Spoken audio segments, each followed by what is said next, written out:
saya lihat juga ada beberapa yang di luar TM. Kilura sudah hadir, mungkin dari panitia juga, dari jurusan dari TM sendiri, Mas Dedi hadir juga. Selamat datang. Maaf, saya tidak bisa sebutkan satu persatu. Kita mulai saja. Perkenalkan, saya Alexandra Sinta Wahyu Dewanti. Saya dari TM 90 yang akan memandu acara Inspirational Talk pada sore hari ini. Para peserta yang sudah hadir mungkin bisa open cam biar kita bisa saling mengenal, dan apakah sudah mendapat background ya? Mungkin bisa di-share dari panitia background untuk acara ini. Silakan dari panitia, nanti bisa di-share di chat. Oke, acara ini akan berlangsung mungkin kurang dari 2 jam ya, karena buka puasa ini jam 6 kurang untuk daerah Jabodetabek. Mungkin yang sudah di Jawa Tengah, Jawa Timur lebih cepat lagi untuk buka puasa. Jadi kita usahakan kita selesai sebelum itu. Nanti rundown-nya ada pembukaan dari Kaprodi, yang mungkin Mas Dedi akan memberikan opening speech sebagai Kaprodi dari S2 ITB. Kemudian nanti dilanjutkan dengan acara inti, yaitu sharing session dari Mas Rahmat Hidayat.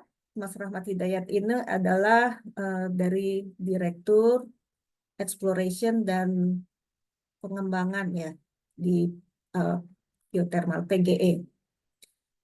Mungkin untuk singkatnya saya persilahkan Mas Dedi, Prodi S2 ITB, untuk membuka acara ini. Silakan Mas Dedi. Baik, terima kasih Mbak Sinta. Assalamualaikum warahmatullahi wabarakatuh. Selamat sore, salam sejahtera untuk kita semua. Pertama-tama, mari kita panjatkan puji syukur ya. Alhamdulillah kita semuanya sehat, bisa bersama-sama mengikuti acara ini. Yang berikutnya, saya ingin mengucapkan terima kasih, terutama kepada Mas Rahmat ya, sebagai Direktur Eksplorasi dan Pengembangan Pertamina Geothermal Energi yang hari ini menjadi pembicara kita. Kemudian juga terima kasih untuk Mbak Sinta yang berkenan menjadi moderator. Terima kasih Mbak Sinta, Mas Rahmat. Tidak lupa juga terima kasih nih Ki Lurah, Mas Hadi Ismoyo, Mas Yando, Mas Lurah kita, kemudian ada Mas Wilson sebagai ketua acara ini ya, ketua acara Bakti Kampus, dan tentunya teman-teman alumni senior, kemudian adik-adik dan hadirin semuanya. Terima kasih kehadirannya. Untuk diketahui bersama, acara ini adalah rangkaian dari acara Bakti Kampus, ya, alumni TM ITB ke kampusnya, tetapi kita perluas menjadi, untuk khusus acara Inspiring Talk ini menjadi Bakti Kampus dan juga Bakti ke Negeri, karena kita mengundang juga komunitas industri minyak dan geothermal semuanya gitu ya, baik dari akademisi maupun dari industrinya. Kemudian acara ini juga kerjasama dari 4 elemen, yaitu Prodi TM, kemudian alumni Teknik Perminyakan ITB, kemudian juga ada Yayasan Patriot Ganesha 10, Mas Hadi ini ketuanya, kemudian juga ada support dari Purnomo Yusgiantoro Center. Nah, ini memang spesial acara ini, kami ingin menghadirkan beberapa alumni dari sekian banyak alumni TM yang sukses untuk dapat sharing pengalamannya ya, kesuksesannya ini sampai apa namanya puncak gitu ya. Dan diharapkan dengan sharing session ini memberi inspirasi dan tauladan kepada generasi-generasi yang lebih muda gitu ya, supaya dapat mengikuti jejak suksesnya dan tentunya bisa at the end ujungnya bisa berkontribusi untuk kampus dan Indonesia tentunya. Ya, mungkin itu saja dari saya. Insya Allah acara ini akan memberikan manfaat buat kita semua. Kita akan dengarkan nanti sharing dari Mas Rahmat dan tentu akan sangat bermanfaat. Mungkin demikian saja. Terima kasih. Assalamualaikum warahmatullahi wabarakatuh. Saya kembalikan Mbak Sinta. Baik, terima kasih banyak Mas Dedi untuk opening speech-nya. Kita akan lanjutkan mungkin sekitar 45 menit ke depan, nanti akan ada sharing session dari Mas Rahmat Hidayat mengenai kontribusi geotermal kini dan masa depan. Em, Mas Rahmat Hidayat ini karena orang Sunda ya, orang Tasik, kadang saya panggilnya Kang Rahmat gitu. Jadi bisa. Tapi kalau di TM kan semua biasanya kita panggil Mas, Mbak gitu ya. Nah, ini teman saya juga dari TM 90. Jadi saya sudah mengenal cukup lama dari tahun 90. Dan Kang Rahmat ini seorang pekerja keras, saya tahu sekali karena saya mengenal lama dan sangat low profile dan selalu ramah ke teman-teman dan sesamanya. Sekarang Kang Rahmat menjabat sebagai Direktur Eksplorasi dan Pengembangan di PT Pertamina Geothermal Tbk atau PGE. Dan sebelumnya Mas Rahmat juga eh, menduduki beberapa posisi strategis di Pertamina seperti VP Upstream Business Development di Persero. Nanti mungkin Mas Rahmat akan menjelaskan juga mengenai background-nya. Dan selama 45 menit ke depan ya, mungkin sampai sekitar jam 5, jam 17, Mas Rahmat akan memaparkan mengenai geothermal. Nanti dilanjutkan dengan sesi tanya jawab dan diharapkan untuk sesi tanya jawab nanti open cam ya, jadi kita juga bisa mengenal. Mungkin itu dari saya, silakan Kang Rahmat bisa dimulai. Mungkin dari panitia bisa share mengenai topiknya ya. Makasih banyak, silakan. Baik, terima kasih Mbak Sinta ya. Udah kedengar ya suaranya ya? Ya, jelas. Jelas, Mas. Oke. Baik, terima kasih. Bismillahirrahmanirrahim. Assalamualaikum warahmatullahi wabarakatuh. Selamat sore ya, yang saya hormati tadi panitia event ya, Mas Adi, Mas Yando, kemudian juga teman-teman ya yang mohon maaf ya mungkin saya tidak bisa menyampaikan satu persatu. Kemudian tadi ya Mas Dedi ya dari dari jurusan TM ya, dan mungkin juga ada perwakilan yang lainnya dan para senior TM serta teman-teman semua maupun adik-adik ya keluarga besar TM ITB dan juga ITB maupun hadirin semua yang hadir di acara event Inspiring Talk ini ya yang diselenggarakan oleh alumni Teknik Perminyakan. Tadi seperti yang disampaikan, perkenalkan ya, nama saya Rahmat Hidayat, saya TM 90. Saat ini saya menjabat sebagai Direktur Eksplorasi dan Pengembangan di PGE sejak 2022. Tadi disampaikan sebelumnya saya memulai karir di upstream, di sektor upstream ya, dimulai dari technical. Kemudian setelah itu ada penugasan di business development, masih di upstream sektor ya.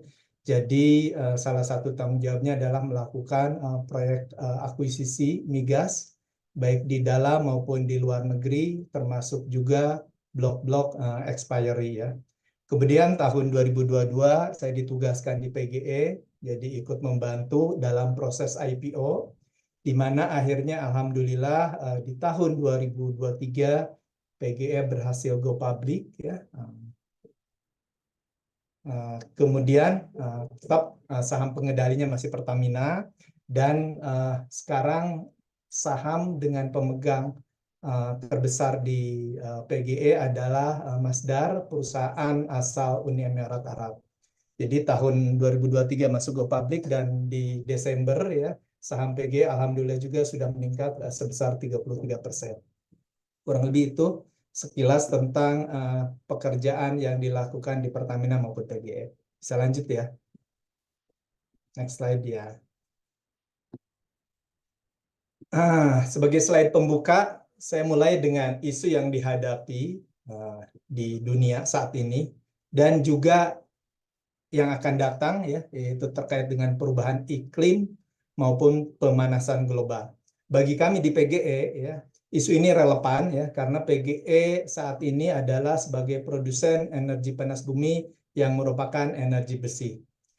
Jadi kalau kita lihat dan ikuti ya iklim di dunia yang semakin ekstrim, baik di negara luar ya maupun di Indonesia, saya coba capture nih di ini dari internet ya, banjir ekstrim yang melanda Eropa, termasuk juga di Indonesia tahun lalu. Mungkin kita sama-sama ya, baik yang di Jakarta maupun di kota-kota besar di Indonesia, mengalami polusi udara yang membahayakan kesehatan, termasuk juga cuaca panas yang sangat ekstrim. Dan jika dilihat ya, apakah fenomena ini akan selesai tahun ini dan tahun depan ya. Jadi kalau kita lihat kajian yang dilakukan dan yang saya kutip juga dari internet ya, bahwa fenomena ini ke depan masih akan terus berlangsung dan dikhawatirkan, justru semakin mengkhawatirkan kalau melihat intensitas saat ini. Jadi ke depan pola iklim perubahan ekstrim dan juga pemanasan global ya, akan menjadi semakin khawatir intensitasnya. Dan menurut studi juga ya, penyebabnya apa? Mungkin kita sama-sama tahu ya, di industri minyak ya, salah satu penyebab utama terkait dengan perubahan iklim maupun pemanasan global adalah terkait dengan penggunaan energi fosil, baik di industri maupun di transportasi ya, ataupun di proses produksi yang lainnya, termasuk juga ulah manusia terkait dengan deforestasi. Jadi ini yang menjadikan penyebab kenapa dunia ini menjadi semakin ekstrim ya. Listrik kita juga sama, banyak menggunakan dari energi fosil. Jadi singkat cerita, dari yang kita ikutin ya, banyak terakat-terakat internasional, tapi yang kita lihat saat ini adalah bahwa beberapa negara, termasuk juga region ya, saya contoh Uni Eropa di sini sudah mulai mengimplementasikan larangan-larangan import yang tidak memenuhi klasifikasi green label di Uni Emirat Arab, di Uni Eropa maksud saya ya. Dan hal ini nanti juga kita akan bisa lihat ya, hal ini tentunya akan berimpact ya bagi produsen-produsen yang tujuan ekspornya adalah, mungkin sebelumnya ya, bisa previous slide, boleh bisa ke sebelumnya ya, ke yang tadi sebagai background. Nah ini, dan hal ini menurut kami ya akan membuat transformasi industri akan terjadi. Dunia akan menuju ke industri, kemudian juga para produsen baik Indonesia maupun negara lain akan coba memenuhi requirement yang diperlukan ya di tujuan produk-produk tersebut diekspor. Jadi kalau kita contoh ya, di Eropa saat ini ada berbagai aspek yang dilihat ya untuk menuju menghadapi tantangan global isu ini. Yang pertama terkait dengan climate ya.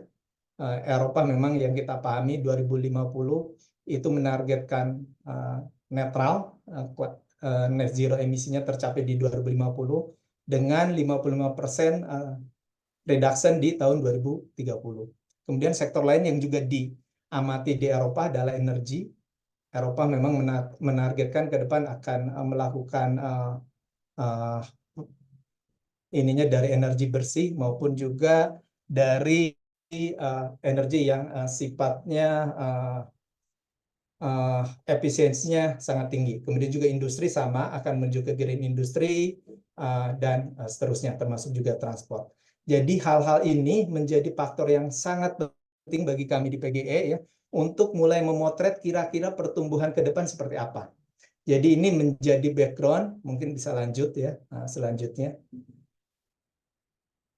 Bagi PGE untuk mengelola geotermalnya bagaimana dan seperti apa. Ini kurang lebih juga yang kita amati ya sebelum ke arah sana, bahwa di Indonesia juga sama ada impact-nya. Non-green export production sudah mulai dibatasi ya. Jadi Uni Eropa melakukan larangan impor. Kita juga terdampak dengan biodiesel yang anjlok mungkin 70%. Kemudian juga nanti ada tantangan berikutnya adalah carbon tax ya.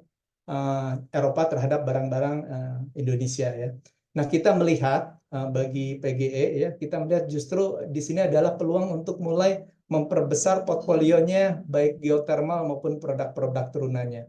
Karena yang kami pelajari kebutuhan untuk membangun kawasan industri hijau ini sangat kuat ya, baik di kalangan pemerintah maupun juga di produsen, terutama yang multinasional company yang sitting di Indonesia. Kita banyak juga menerima tawaran untuk mensuplai green electricity yang dari PGE yang sampai saat ini memang sayangnya kita belum bisa memenuhi tawaran-tawaran yang tadi disampaikan oleh penikmat atau konsumen listrik yang membutuhkan green electricity untuk memenuhi requirement-nya ekspor ke negara-negara yang tadi ya yang memiliki requirement yang sangat ketat. Jadi kita melihat sekali lagi ini jadi peluang ya yang akhirnya boleh next ya. PGE coba untuk melakukan growth strategi terkait dengan isu-isu global ya, termasuk juga untuk mendukung dekarbonisasi bisnis dan juga akhirnya coba untuk mendirikan new green business ya yang merupakan turunan dari geothermal. Jadi saat ini PGE sudah mencanangkan untuk menjadi world class green energy company dengan world leading geothermal capacity globally. Kita ingin menjadi terbesar bukan hanya di Indonesia tapi juga di dunia. Kita juga ingin memperkuat strong presence ya yang ada di Indonesia. Kemudian tahun ini kita akan memulai expand overseas dan menjadi international player. Karena apa? Karena opportunity di luar sangat terbuka saat ini untuk khususnya untuk panas bumi ya. Baik di Eropa, di Afrika maupun di area Asia lainnya. Kemudian selain itu ya untuk juga mendukung dekarbonisasi ya PGE juga sudah mulai melakukan pengembangan produk lainnya. Kita mulai dengan carbon credit, kita jual internasional ya, tahun-tahun sebelumnya kita jual ke Europe ya. Saat ini juga kita mulai berpartisipasi melalui PPI di IDX ya, di Bursa Efek Indonesia untuk jualan karbonnya. Jadi hal-hal tersebut yang menjadi driven untuk PGE ke depannya untuk membangun capability dan kompetensi PGE ya sebagai class green energy company. Lanjut. Next ya. Nah, apa yang menjadi basis PGE tadi selain tadi opportunity ya, kita juga melihat modality yang dimiliki oleh PGE. Jadi alhamdulillah ya saat ini PGE memanage 15 working area geothermal dan didukung oleh huge resources yang ada di lapangan-lapangan PGE ya. Jadi kalau kita lihat saat ini modality kita sudah ada 6 existing area ya. Itu menjadi backbone dengan 672 megawatt. Kemudian juga di area PGE kita juga bekerja sama melalui skema JOC ya dengan partner-partner kita yang menghasilkan tadi ya sekitar 1-2 gigawatt. Kemudian juga kita mulai mendevelop proyek-proyek pipeline lainnya di WKWK yang ada di PGE ya untuk membuat install capacity PGE menjadi terbesar di domestik dan nanti ujungnya semoga nanti juga bisa menjadi terbesar di dunia ya. Kita saat ini punya berbagai macam proyek, baik di Sumatera, khususnya yang ada di Sumatera, termasuk Lumut Balai, mungkin kalau salah satu wilayah kerja kita ya, ada juga Hulu Lais, kemudian juga ada di Sulawesi ya. Di Jawa semoga nanti ketika defisitnya terjadi ya untuk surplus listrik ini, kita juga akan mulai mengembangkan lebih lanjut ya, baik di Kamojang ataupun daerah-daerah Jawa lainnya yang memang prospek. Jadi kurang lebih itu modality yang ada di PGE, resources-nya besar ya, kemudian juga opportunity-nya terbuka ya, apalagi dengan faktor yang terjadi saat ini. Kemudian next-nya. Nah, kita juga melihat kenapa geothermal menjadi strategi untuk membantu Indonesia tadi mewujudkan ambisinya ya membangun green industry.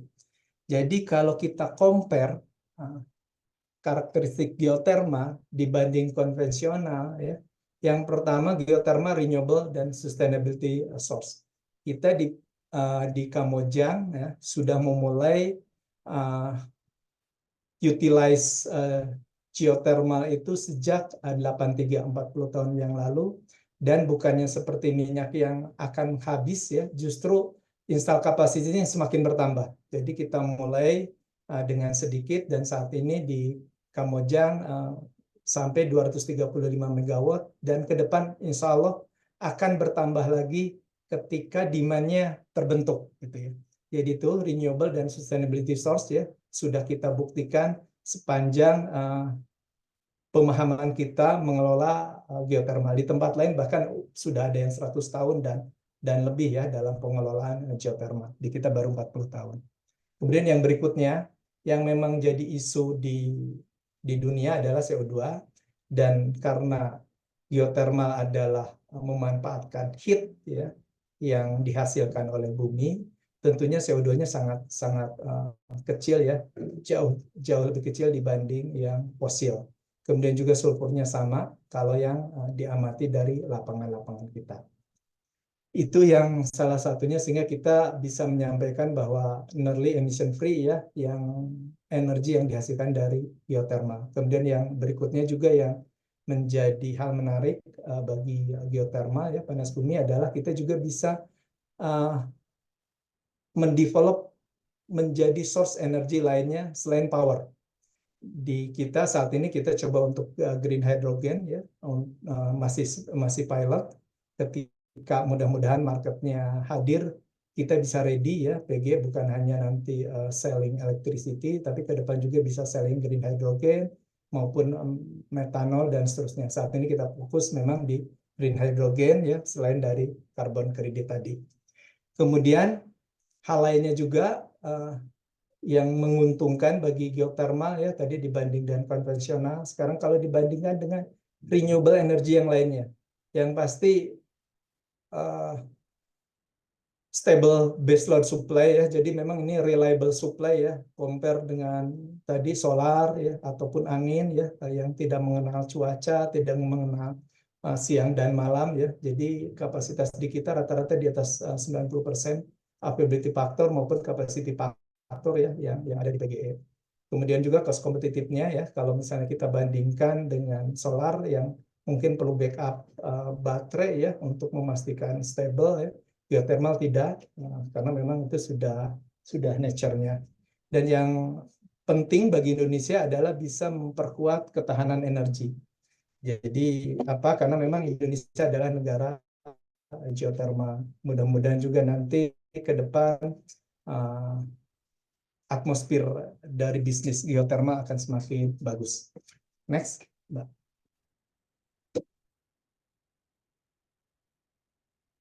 Ini perbandingan yang kita kutip ya, yang juga menjadikan keunggulan dari geothermal ya, tadi disampaikan dibandingkan dengan renewable ya. Ini salah satu yang memang bisa disebut reliable source ya, geothermal, even dibanding dengan biomas dan lain-lain. Kurang lebih ini yang menjadikan geothermal sangat strategis untuk mendukung energi transisi agenda yang ada di Indonesia ini. Bisa lanjut.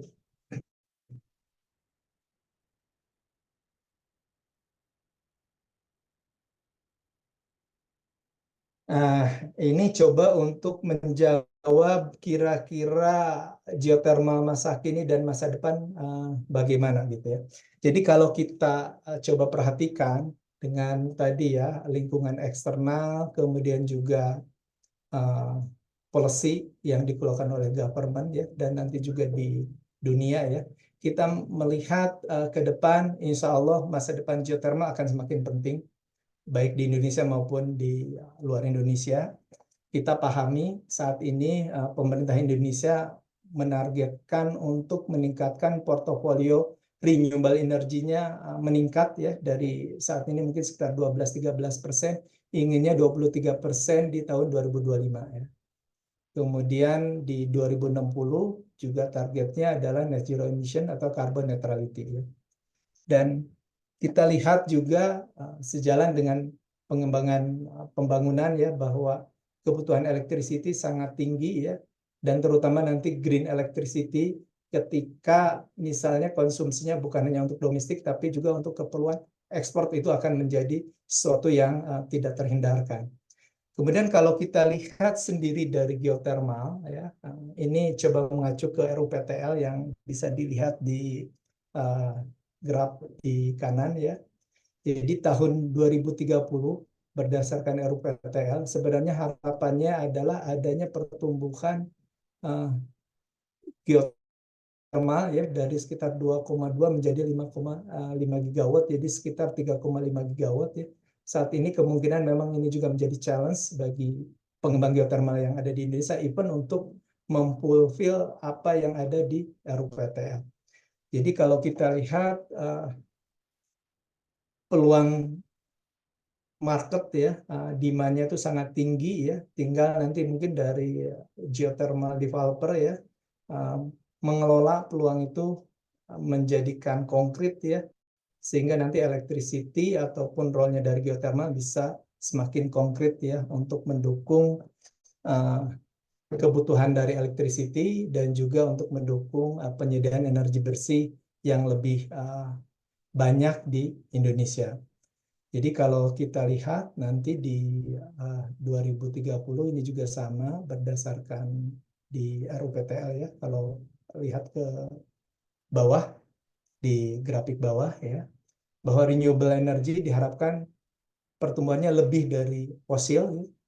Dan nanti bukan hanya geothermal memang yang menjadi andalan, juga nanti energi-energi bersih lainnya. Dan menurut saya ini salah satu peluang bagi industri, ya, bagi juga nanti karyawan dan seterusnya, ya, untuk coba memenuhi apa yang menjadi kebutuhan pasar di masa depan. Kemudian kalau kita lihat saat ini policy, di sini saya coba kutip juga, ya, beberapa policy yang untuk mengakselerasi growth-nya renewable, ya, termasuk geothermal. Indonesia memang sudah mulai mengenalkan, walaupun mungkin belum diimplementasikan, ya, adalah introducing carbon tax, ya, melalui peraturan presiden. Jadi nanti ke depan akan ada carbon pricing trading yang akan membuat mungkin non clean energy akan menjadi semakin mahal, ya, dan bagi kita producing clean energy akan menjadikan benefit, ya, karena kita sudah mulai bisa menjual carbon credit. Dulu kita jualannya di market internasional dan saat ini pun even di domestik ini sudah terbuka gitu peluangnya. Kemudian kita tahu juga ada berbagai fasilitas yang dilakukan oleh pemerintah untuk mengakselerasi baik fiskal, ya, dan seterusnya. Kemudian yang memang menarik yang nanti kita akan lihat, ya, ini memang masih dalam tahapan peraturan, ya, bahwa akan kedepannya juga akan melakukan pemerintah phasing out coal, ya. Ini memang akan kita lihat dan nanti sejauh mana implementnya dan siapa nanti akan substitute, itu juga menjadi hal yang menarik, ya, bagi PGE. Kita sudah mulai menyiapkan diri ketika pasarnya terbuka jauh lebih lebar kita. Kurang lebih itu. Jadi kalau lihat dari tadi, ya, ini satu slide ini untuk menjawab ke depan kita melihat dengan berbagai instrumen, regulasi, kemudian juga market, kebutuhan dunia, ya, renewable energy akan memiliki peran yang sangat penting ke depan, ya, untuk memastikan pembangunan ini menjadi lebih berkelanjutan dan lebih bersahabat bagi kehidupan. Selanjut.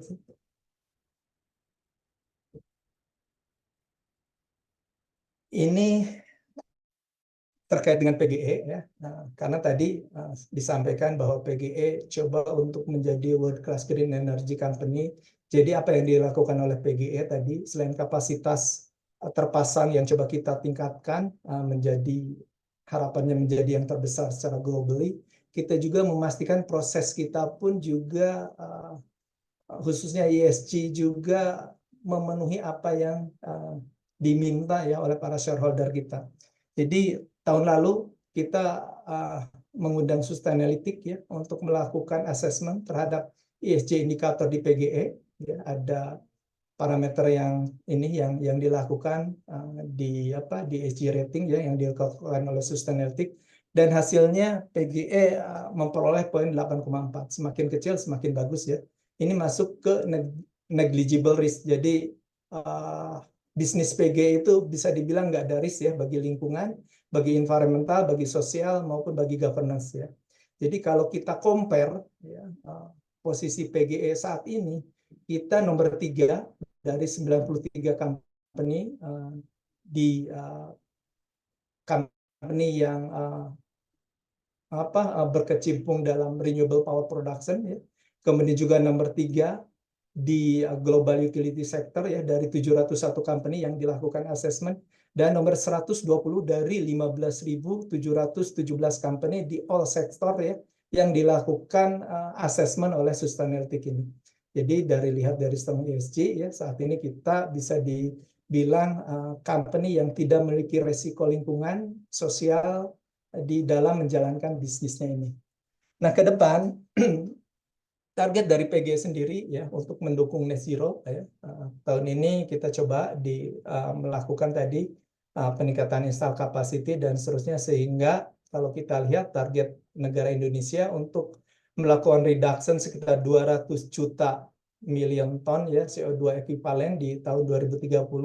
Semoga PGE bisa membantu ya, mungkin nggak besar ya, 9 juta ton pengurangannya di tahun 2030 ya. Jadi kurang lebih itu yang coba kita lakukan dalam rangka mewujudkan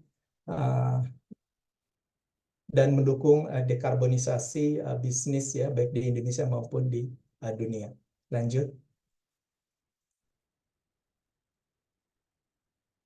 Tadi cerita terkait dengan Indonesia, dan saat ini kita coba kembangkan di dunia. Karena apa? Karena PGE juga dalam pengelolaan geotermalnya saat ini coba untuk expand di internasional. Kenapa kita coba lakukan ya? Karena memang opportunity-nya saat ini sangat terbuka ya. Kita banyak mendapatkan tawaran baik dari Eropa, Afrika, dan negara-negara lainnya untuk mendevelop geothermal di negara-negara target tersebut. Kita tahu ya, kalau kita lihat Indonesia sendiri blessing, Indonesia tetap akan menjadi backbone bagi PGE ya, karena memang kita memiliki resources yang luar biasa di panas bumi ini ya, di bawah Amerika. Kemudian berikutnya PGE juga sebagai company akan coba untuk melakukan ekspansi. Ya, nanti kita akan coba lihat ekspansi di negara-negara lainnya yang memang sedang gencar-gencarnya juga untuk mengembangkan panas bumi ini. Jadi itu salah satu juga yang kita lihat bahwa geothermal akan memegang peranan penting ya, selain tadi ya renewable energy di dunia internasional ini. Selanjutnya.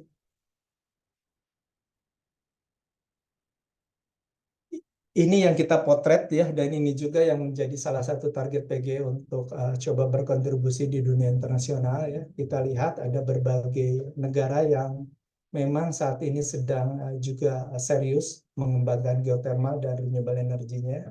Kita coba inventory ya, ada Turki, ada Kenya, kemudian ada Kolombia, ada juga Jerman, ya, Kroasia, Ethiopia, dan seterusnya, yang mulai semakin fokus di renewable energinya. Jadi kalau kita lihat juga target dari masing-masing, ini coba compile ya, di 2022 ke 2030, target ambisi besar untuk meningkatkan portofolio new renewable energinya itu terlihat sangat tinggi gitu.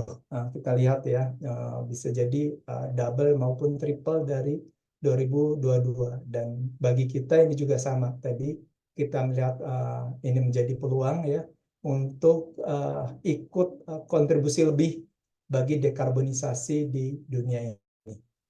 Lanjut sih. Ini salah satu key takeaway ya dari diskusi ini. Ada 3 poin penting yang ingin disampaikan dalam tadi ya diskusi kurang lebih 30 menit presentasi ini. Kami menyadari ya bahwa dunia akan menuju ke clean energy, low carbon source of energy ya. Ini saat ini menjadi transisi dan ke depan akan menjadi serius ya, dilakukan oleh berbagai negara di dunia. Kemudian tadi geothermal menawarkan atraktif atribut ya yang akan menjadikan geothermal sebagai key untuk dekarbonisasi di power sector ya. Kemudian melihat peluang yang ada di Indonesia maupun di dunia, kita percaya geothermal ke depan akan memiliki room growth yang lebar ya, baik di Indonesia maupun di overseas. Itu Bapak Ibu semua, teman-teman para senior ya, Mbak Sinta ya, yang bisa disampaikan dalam paparan yang lebih singkat ini. Terima kasih. Saya kembalikan ke Mbak Sinta. Baik, terima kasih Kang Rahmat untuk topik yang sangat menginspirasi. Jadi dengan meningkatnya isu global warming, geotermal atau panas bumi adalah sumber energi hijau yang akan terus dikembangkan. Dan Indonesia ini beruntung ya karena lokasinya juga kaya akan sumber geotermal, bahkan menempati posisi kedua dunia setelah Amerika Serikat. Dan PGE secara konsisten dan profesional akan mengembangkan geotermal di Indonesia, bahkan juga di luar negeri sebagai alternatif energi sekaligus untuk mencapai target dekarbonisasi di Indonesia. Baik, mungkin kita lanjutkan dengan sesi berikutnya, yaitu sesi tanya jawab. Nah, ini bisa ditanyakan langsung. Diharapkan teman-teman yang bertanya bisa open cam, dan saya lihat sudah ada satu yang raise hand. Silakan ya yang mau bertanya, silakan raise hand, nanti kita buka langsung aja ya, langsung tanya jawabnya. Mungkin kita mulai dari ini yang ada yang sudah raise hand ya, Mas Mintoro. Silakan, mungkin bisa langsung di open cam ya. Panitia bisa di spotlight ya. Silakan Mas Mintoro. Baik, terima kasih Mbak. Selamat sore. Assalamualaikum warahmatullahi wabarakatuh. Selamat sore. Apa kabar Mas Rahmat? Iya, baik Mas Mintoro. Apa kabar? Bertemu lagi. Iya, iya. Baik. Mungkin ada yang belum kenal, perkenalkan diri dulu. Nama saya Mintoro Andri Wicaksono. Saya TM95, Mas. Mas dan Mbak sekalian. Posisi saat ini di Supply Chain Management di Pertamina Hulu Energi di kantor PAI Tower Simatupang. Baik, menarik sekali tadi pemaparan dari Mas Rahmat Hidayat tadi. Ini tetangga saya di Prabu Mulih waktu itu. Jadi begini Mas, dalam pandangan saya kemarin itu sebelumnya the biggest geothermal practices itu sebenarnya saya pikir masih New Zealand tadinya ya. Tapi ketika melihat pemaparan Mas Rahmat tadi, luar biasa Indonesia punya challenge yang besar gitu ya, dan justru malah nomor 2 setelah Amerika Serikat. Mungkin ini yang menarik adalah bahwa geothermal energy ini menjadi renewable energy yang luar biasa, khususnya untuk di Indonesia. Saya beberapa hari kemarin sebenarnya sempat membayangkan apabila Indonesia ini misalnya mempunyai resiko untuk powernya itu tiba-tiba misalnya habis gitu ya, yang berdasar atau berbase dari fosil gitu ya. Jadi ini merupakan harapan baru. Pertanyaan saya ini terkait dengan supply sebenarnya, supply chain management lah ya istilahnya gitu. Itu tantangan apa yang menjadi tantangan terbesar dari kawan-kawan di PGE ini, khususnya untuk distribusinya ya, distribusi. Seingat saya dari kita semenjak belajar di TMITB itu yang menjadi tantangan itu adalah distribusi dari power ini sendiri, khususnya di Indonesia gitu ya. Nah, mungkin tantangan-tantangan apa saja yang menjadi tantangan terberat di Indonesia ini untuk Mas Rahmat dan tim ya di PGE, sehingga tantangan-tantangan ini terutama di Indonesia ya, karena khususnya kita masih eh, apa eh, eh, berkonsentrasi di teknologi fosil gitu ya. Kira-kira mungkin itu Mas Rahmat. Terima kasih. Assalamualaikum warahmatullahi wabarakatuh. Ya, terima kasih Mas Mintoro untuk pertanyaannya. Sebelum dijawab oleh Mas Rahmat, saya lihat di chat ya ada pertanyaan juga yang serupa ya dari ini Mas Saifullah dari TM90 mungkin ya, yang posisinya lagi di Italia mungkin. Kalau Betul. ya bisa open cam Kang Saiful atau agak susah ya lagi kerja atau bagaimana? Tapi intinya pertanyaannya sama, jadi mengenai tantangan untuk pengembangan geotermal di Indonesia. Silakan Kang Rahmat ini menjawab untuk dua pertanyaan dari Mas Mintoro juga dari Mas Saifullah. Silakan. Ya, Mas Saiful, ada yang mau ditambahkan atau enggak di chat tadi? Karena udah mulai ini tuh. Mas Saiful masih Cukup segitu. mute. Saya rasa cukup seperti itulah. Terutama ini ya, kita banyak sekali banyak sekali cadangan panas bumi. Harusnya kita sudah mendominasi sumber energi listrik melebihi dari bahan bakar migas ataupun LNG. Tapi sepertinya masih kurang ya. Jadi kayaknya ada tantangan dan harus kita dapat hadapi bersama. Itu selesai.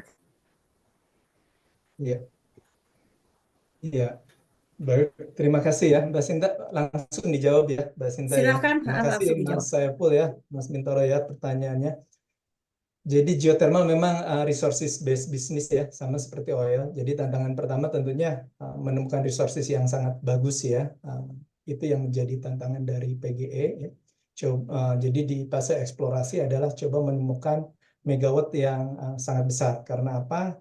Karena tarif kita sangat marginal kalau bisa disampaikan. Sehingga kita memanfaat fase eksplorasi ya, room for error di geothermal itu sangat kecil. Tidak seperti di minyak ya, yang mungkin kegagalan eksplorasi bisa dikompensasi ya dengan keberhasilan eksplorasi yang lain. Nah, di geothermal komersialisasi itu isu yang sangat tinggi ya. Jadi komersialisasi dan eksplorasi itu menjadi isu yang sangat besar ya. Kemudian ditambah ya, Indonesia memang tadi resources-nya nomor 2 ya, kemudian install capacity juga sama nomor 2 ya, tapi supply chain yang mungkin saya coba ke Mas Mintoro di ini kan ya, supply chain-nya masih di luar Indonesia gitu ya. Jadi itu juga yang membuat rig kita mahal gitu ya, power plant juga mahal dan seterusnya karena industri-industrinya masih ada di luar Indonesia. Jadi tantangannya tadi ya, cost kita cukup tinggi, komersialisasi isu tarif ya, khususnya tarifnya yang sangat marginal, kemudian resources-nya juga challenging. Nah, di PGE alhamdulillahnya resources yang kita miliki relatif jauh lebih baik ya, mungkin dibanding developer yang ada di tempat lainnya. Karena apa? Karena kita bisa dibilang membook field yang terbaik yang ada di Indonesia. Itu yang menjadi modality dari PGE. Nah, yang saat ini kita lakukan adalah kita memastikan eksplorasinya bisa berlangsung dengan sempurna ya, sehingga dengan tarif yang ada, dengan segala kendala tadi ya, supply chain yang ada di luar apa-apa, itu masih bisa profitable. Jadi bagi PGE sekarang bisnis low carbon tapi tetap profit. Mudah-mudahan menjawab ya ininya apa? Karena memang uniqueness ya di masing-masing developer itu. Ya, terima kasih Mas Rahmat. Dari Mas Mintoro dan Mas Saifullah, apakah ada tambahan atau sudah cukup jawabannya? Terima kasih. Saya kira sangat luar biasa jawaban dari Mas Rahmat tadi, penjelasannya, Pak Alex. Saya kira memang dari sisi eksplorasinya ya yang sepertinya harus lebih banyak lagi ya tantangannya ya, karena memang peluangnya ini cukup besar ya. Saya kira itu saja. Terima kasih Mas Rahmat, penjelasannya luar biasa. Mungkin bisa saya ini sedikit lagi. Apakah tantangan komersial dari sisi harga tadi itu bisa maksudnya mengingat dengan zero emission energy source gitu kan, harusnya pemerintah mungkin ada perbaikan dari sisi fiskal ataupun sedikit liberalisasi dari tarif gitu kan, untuk mendukung energi bersih seperti geothermal. Gitu. Iya, terima kasih Mas Saifullah ya. Itu memang kita harapkan tetap ada bantuan support ya dari pemerintah. Nah, yang kita lakukan di PGE ya untuk membuat keekonomian tetap atraktif adalah mempercepat periode eksplorasi, mempercepat fase pengembangan sehingga cash in-nya bisa cepat gitu. Return kan salah satunya juga fungsi dari durasi project ya. Jadi kita coba pastikan project ini secepat mungkin gitu kan. Sehingga revenue bisa kita peroleh ya. Moga-moga juga nanti akan ada support dari pemerintah yang lainnya. Jadi Karena gini ya, kalau PGE beruntungnya ya, kita juga masih dapat bantuan soft loan melalui G2G facility ya, sehingga interestnya itu sangat rendah dengan durasi yang sangat panjang. Itu bantu banget bagi pengembangan bisnis geothermal. Tapi saya tidak terbayang nih untuk yang perusahaan swasta gitu kan ya. Untuk perusahaan swasta barangkali tantangannya jauh lebih sulit lagi dibanding PGE gitu. Dan untuk bisa mewujudkan dekarbonisasi bukan hanya PGE nih, harus juga ditemenin oleh private company lainnya, sehingga memang peran negara perlu hadir lebih masif lagi gitu. Terima kasih, selamat ya, semoga harapannya terpenuhi. Ya, terima Baik. kasih. Terima kasih. Mungkin saya lanjutkan. Ini ada yang raise hand, ada juga yang di chat room. Mungkin saya mulai dulu dari yang di chat room ya, karena duluan bertanya. Ini ada dari Mas Bobi. Mas Bobi mungkin pertanyaan adalah, Mas Rahmat dalam 5-10 tahun ke depan, kira-kira harga jual ke depannya bagaimana? Mungkin Mas Bobi bisa sekalian mungkin ada yang ditambahkan. Panitia boleh di spotlight. Mas Bobi silahkan kalau ada tambahan pertanyaan. Tidak ada ya. Langsung saja dijawab untuk pertanyaan dari Mas Bobi mengenai harga jual ke depannya dalam 5-10 tahun ke depan. Ya. Ini sulitnya nih, kita juga tidak mampu untuk melakukan proyeksi harga ya, karena memang beda dengan minyak yang ada ICP lah, Brent ya, atau apa ya, dan mendiskusikan barangkali dengan para konsultan. Kebetulan kalau di Indonesia kan masih sole off taker ya, jadi tergantung nanti PLN seperti apa view-nya gitu ya. Nah, yang kita lakukan di PGE tadi, kita coba mendevelop new product untuk mendukung primary revenue dari electricity ya. Salah satunya coba untuk menjual carbon credit, kemudian ke depan juga coba untuk green hidrogen ya, dan berikutnya coba juga expand ya ke negara yang memberikan return yang juga atraktif gitu. Jadi itu yang bisa dilakukan ya. Kalau projection memang saya tidak dalam bayangan ya, kira-kira akan seperti apa ke depannya. Ya. Baik, Mas Bobi, bagaimana? Apakah sudah terjawab atau ada tambahan lagi? Kalau tidak ada, kita lanjutkan. Ini ada yang raise hand ya, Mas Wing Pramono. Silakan, Mas Wing. Bisa di Ya, assalamualaikum. spotlight panitia. Silakan. Waalaikumsalam. Ya, assalamualaikum. Saya dengan Wing dari TM94 nih, Mas Mbak. Yang ingin bertanya sebetulnya masih melanjutkan pertanyaan pertama sih tentang kendalanya geothermal ya. Cuma kalau diurut-urut itu boleh dijabarin nggak Mas kira-kiranya apa gitu ya? Maksudnya mulai dari tadi apakah pendanaannya, saya dengar dulu juga distribusinya, terus masalah land clearingnya gitu yang pernah jadi isu hangat gitu ya.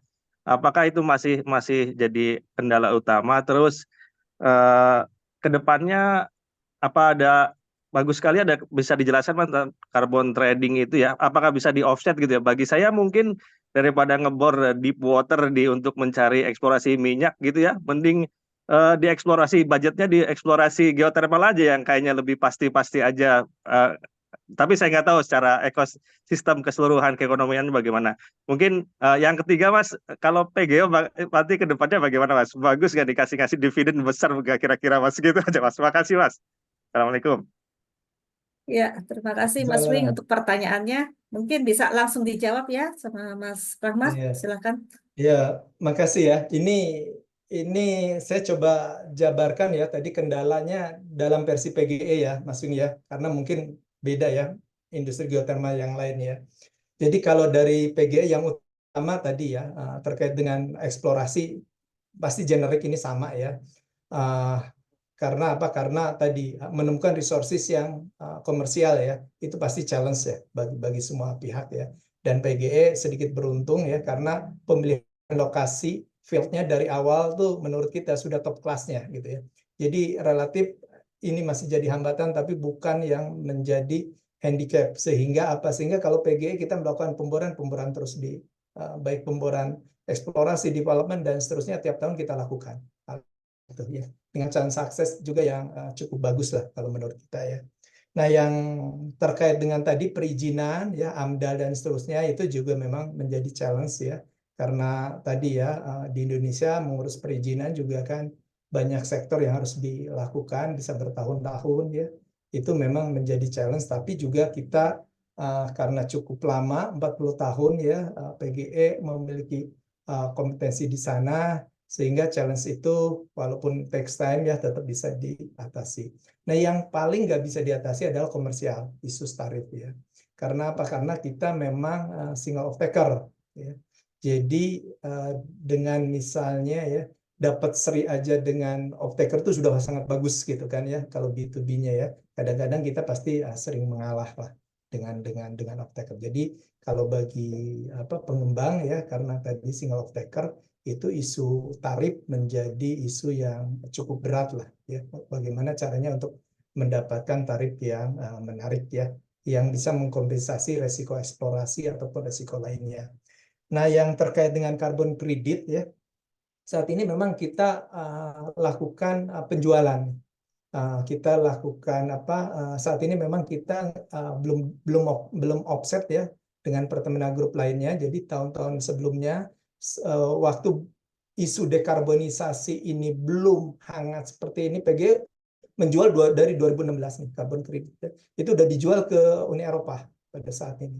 Nah ke depan kita tahu ya kalau misalnya bicara Pertamina Group ya ingin mengoffset antara misalnya polutan yang dari entity dari yang lain mungkin dari upstream barangkali dari yang lain ya dari kilang dan seterusnya dengan misalnya karbon kredit yang dilakukan. Saya juga belum tahu nanti mekanisme seperti apa. Sementara ini belum terestablis, kita jual ke termasuk ke bursa karbon di Indonesia maupun di internasional.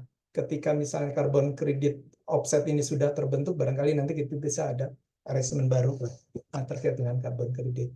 Nah, terkait dividen, kita memang sesuai dengan prospektus ya, kita menargetkan ada dividen ya maksimum 50% dari setiap profit gitu kan ya yang diinikan oleh PGE. Jadi itu bagian dari komitmen kita pada saat melakukan roadshow ke para investor. Kurang lebih itu ya. Semoga ini ya Mas Uni. Oh ya, makasih banyak Mas. Makasih Mas. Ya. Sudah menjawab ya. Jadi tidak rugi nih kalau beli sahamnya PGE ini. Mungkin kita lanjutkan. Ini di kolom chat ada beberapa pertanyaan yang lebih dahuluan dari yang resen ya. Mungkin saya coba dulu. Mas Raden Leonanto, apakah bisa open cam atau menanyakan langsung? Ada nggak Mas Raden di sini? Oke, saya bacakan saja untuk pertanyaannya. Mungkin nanti bisa dijelaskan lebih lanjut kalau masih kurang jelas ya. Pak Rahmat izin bertanya, apakah PGE berencana mengembangkan lapangan yang ada dengan metode AGS seperti closed loop dalam waktu dekat ini? Closed loop ya untuk geothermal. Ini saja mungkin pertanyaannya. Apakah bisa langsung dijawab Mas Rahmat atau mau minta diperjelas lagi? Ya, Hmm. enggak. Ya, closed loop saat ini PGE memang baru studi literatur ya. Kita masih fokus di tadi di konvensional method ya, cari steam, kemudian jual electricity, kemudian juga yang lainnya kita juga convert ke steam maupun ke green hydrogen ya. Kita belum buat closed loop system di mana heatnya yang diambil ya. Saat ini memang belum. Apakah ke depan ini bisa jadi ya ketika misalnya kebutuhannya ada ya. Tapi teman-teman di reservoir ya, di technical support sudah mulai coba mempelajari terkait dengan closed loop system ini. Baru sebatas studi literatur. Baik, terima kasih untuk penjelasannya. Saya lanjutkan. Di sini ada yang raise hand dari Pak Sarwi Noto Atmojo. Panitia, silakan di spotlight untuk Pak Sarwi. Pak Sarwi, silakan untuk menanyakan langsung. Mungkin bisa memperkenalkan diri dulu, kemudian dilanjutkan dengan pertanyaan. Silakan Pak. Siap. Terima kasih. Terima kasih Mbak Sinta, Pak Rahmat Hidayat. Saya Sarwi Noton Mojo dari FT 80. Kebetulan di Kadin, wakil kelompok WKU ESDM, tapi masih di fosil, yaitu di Komite Tetap Migas. Saya lihat di sini di samping saya yang antre raise hand adalah Mas Hadi Ismoyo, dulu sama-sama aktif di IATMI lah, kira-kira gitu. Saya ada beberapa pertanyaan. Pertama, pertanyaan yang ini aja agak menggelitik itu. Dulu di Indonesia itu ada perusahaan-perusahaan multinasional yang cukup aktif di Indonesia, antara lain California Energy dan Amosis. Nah, itu kenapa dua perusahaan seperti itu sekarang tidak ada kabarnya atau appetite-nya untuk masuk di Indonesia. Kemudian yang kedua, tadi juga disinggung oleh Pak Rahmat mengenai masalah single off-taker, yaitu PLN. Kita di Kadin itu sering menyuarakan, atau sekarang ini kita dihadapkan pada situasi di mana RUU EBT sendiri itu juga belum disahkan bersama-sama dengan RUU Migas. Nah, itu konsep power wheeling itu kira-kira apakah PGE juga memiliki concern yang sama? Itu pertanyaan yang kedua. Kemudian yang ketiga ada pertanyaan teknis, itu mengenai Cibuni. Yang dulu dari Cibuni itu yang di tengah-tengah Patuha. Itu dulu dari Yala kemudian ke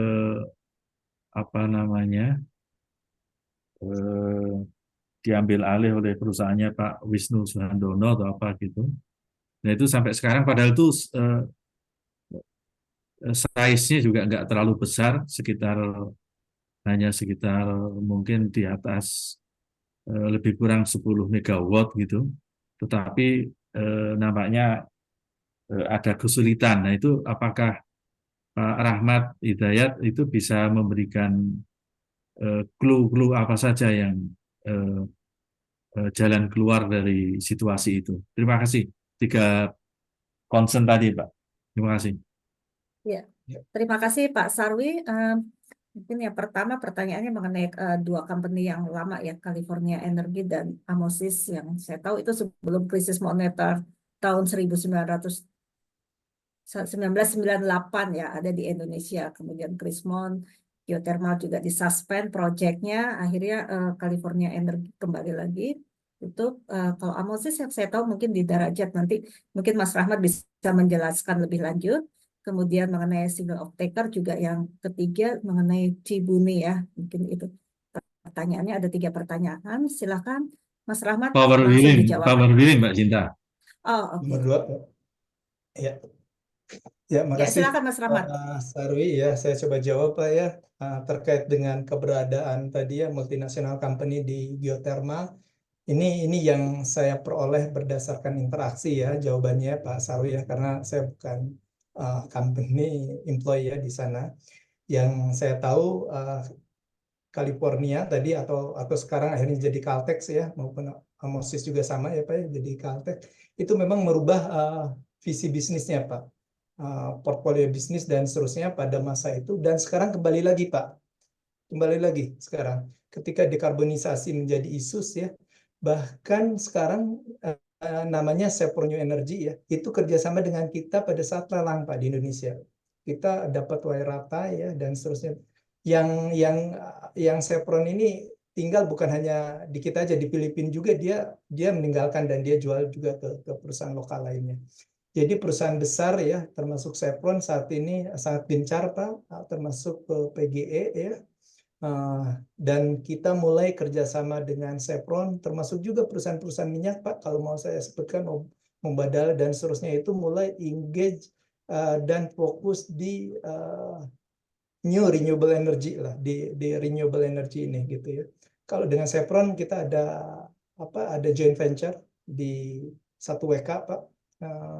Kemudian juga sama Chevron juga sangat ambisius di green hydrogen. Kita juga ada, tapi ini masih bentuknya pilot Pak, untuk melihat marketnya ya di Singapura seperti apa, kemudian juga dengan perusahaan Jepang seperti apa gitu ya.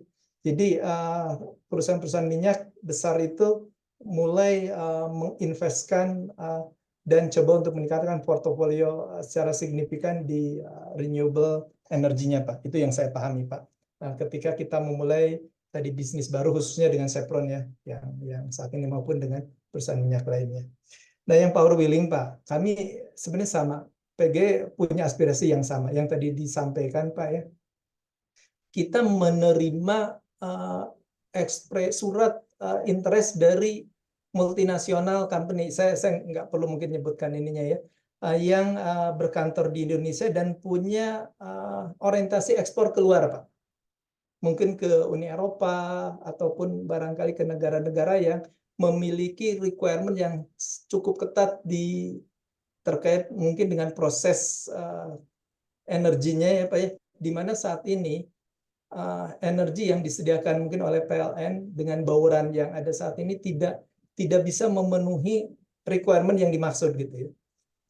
Jadi kita menerima dari multinasional, tapi sayangnya tadi ya, karena apa? Karena memang power wheeling nggak tersedia Pak. Jadi kita nggak bisa untuk supply ya. Saya nggak tahu nanti ketika green industry lainnya misal terbentuk ya, apakah PGE ketika supply harus mendirikan transmisi sendiri atau nanti bisa ikut ya berpartner misalnya dengan transmisi yang dipunyai oleh PLN ya. Barangkali mana yang terbaik bagi negara. Kita melihat power wheeling itu salah satu kunci sukses untuk menuju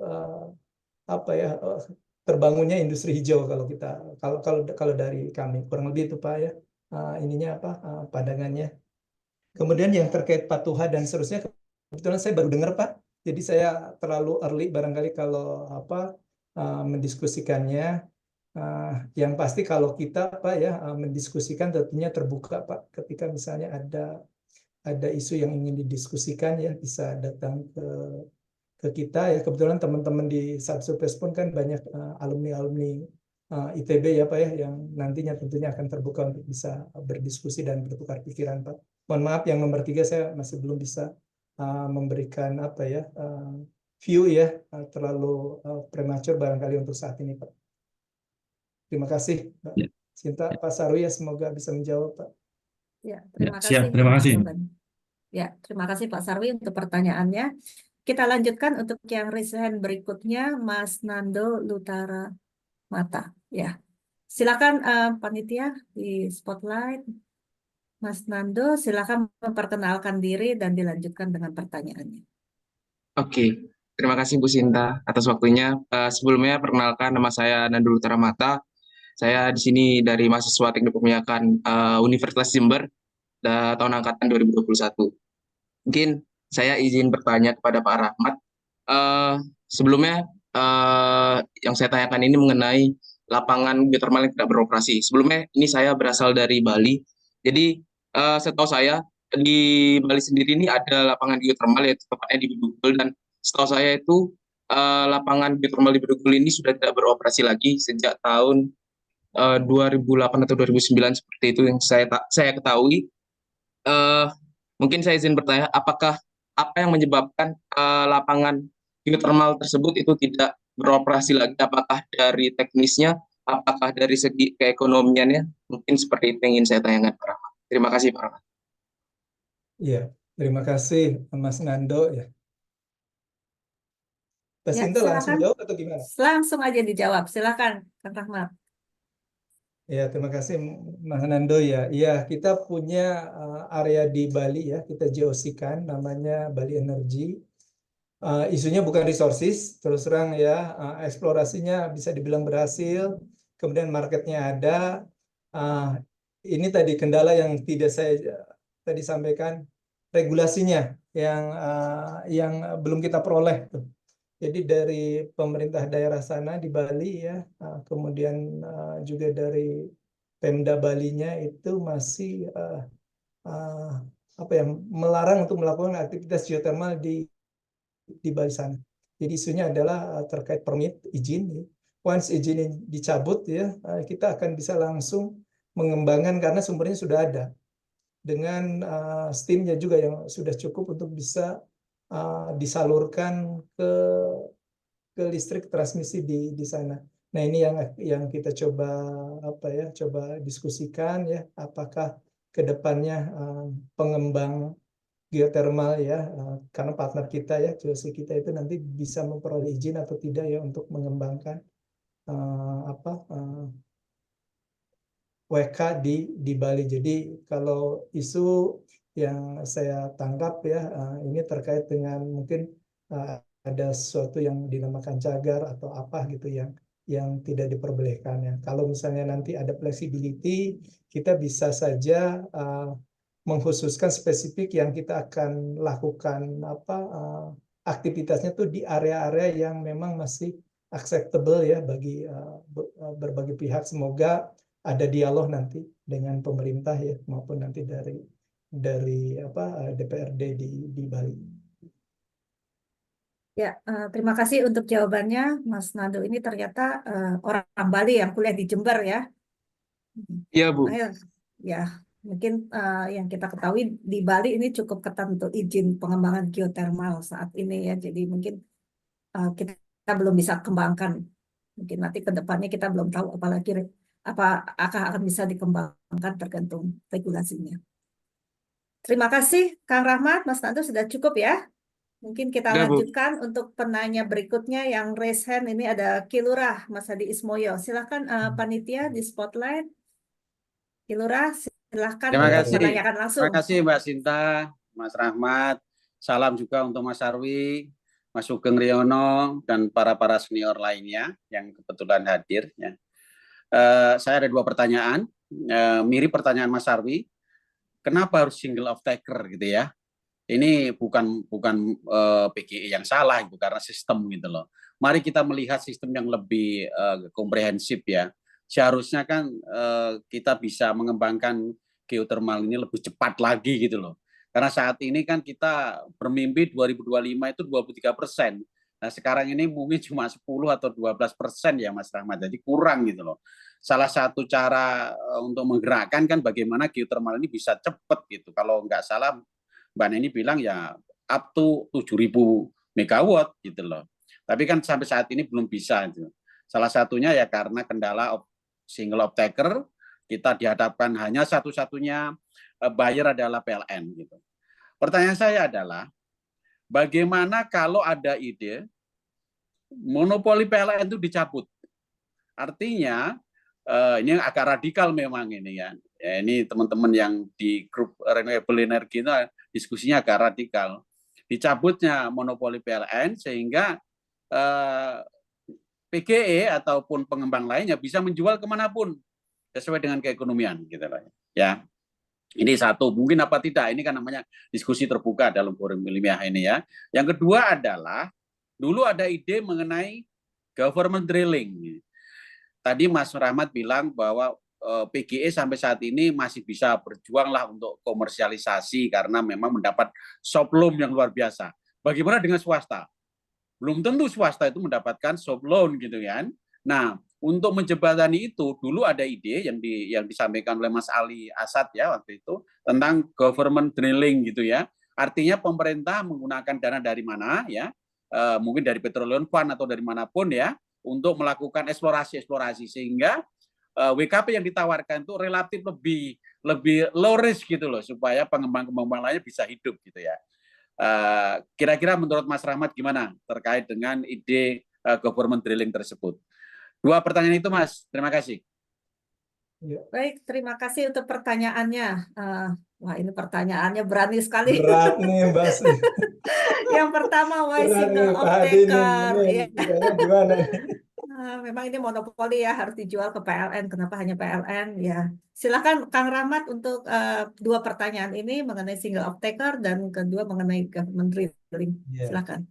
Iya, Mas Adi, saya coba menjawab dari ini PG. Jadi dari awal PG itu ingin coba mendiversify customer, Pak. Makanya itu salah satu objektif dari kita ya. Dengan berbagai cara. Kalau misalnya off-taker memang harus PLN, kita coba bentuk secondary revenue, Pak. Karbon untuk bisa menolong yang tadi disampaikan, untuk bisa menolong keekonomiannya. Kemudian nanti ke depan kalau ada market green green energy juga lain karena ketika bicara single off-taker secara risk coherence company juga tinggi, Pak.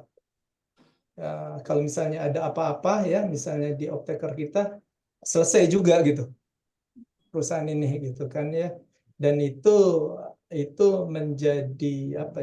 menjadi upaya kita ya, semoga nanti juga bisa juga di electricity kita punya flexibility ya. Sampai saat ini dengan koridor yang ada kita coba mengintensifkan penjualan dari carbon credit dan nanti produk yang lainnya. Saat ini yang kita lakukan seperti itu, Pak Hadi ya. Semoga nanti kalau ternyata misalnya di primary revenue kita ya bisa juga nanti terdiversifikasi ya, tentunya bagi kami sih akan membantu sekali ya untuk ini portofolio gitu kan ya, karena memang nggak bagus kalau menyimpan ini dalam satu ini pasti satu basket gitu ya. Nah, jadi secara risiko company itu juga mengkhawatirkan kita, antisipasi ada apa-apa di pihak off-taker kita gitu ya. Terlepas dari tadi harga dan seterusnya, kalau ada apa-apa impact-nya langsung ke kita gitu ya. Kita nggak punya. Nah, itu yang jadi filosofi kenapa kita coba untuk diversifikasi customer, Pak. Itu. Kemudian yang kedua government drilling pasti membantu memang di PGE yang tadi disampaikan ya, kita masih ada berbagai fasilitas, tapi betul Pak Mas Adi ya, kalau dari geothermal pengembang lain pasti akan lebih berat, Pak.